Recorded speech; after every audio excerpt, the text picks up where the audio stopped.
இந்த மீனாட்சி அம்மன் கோவில் சக்தி பீடங்கள்ல ஒன்று. இங்க தினமும் 8 சக்தி வடிவமா மீனாட்சியை பாவிச்சு பூஜை பண்ணிட்டு இருக்கா. பொதுவா சிவலிங்கம் தான் ஸ்வயம்பூன்னு நம்ம கேள்விப்பட்டிருக்கோம். இங்க மீனாட்சி அம்மனே ஸ்வயம்பூ தான்.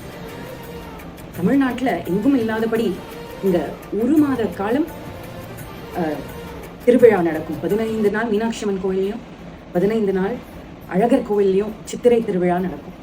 அதே மாதிரி எம்பெருமான் 64 திருவிளையாடல்கள் புரிந்த ஒரே க்ஷேத்திரம் இதுதான். முருகனுடைய அவதாரமான உக்ரகுமார பாண்டியன் தோன்றிய பின் அவருக்கு முடி சூட்டிட்டு மீனாட்சி சுந்தரேஸ்வரரா இறைவடிவாராய்.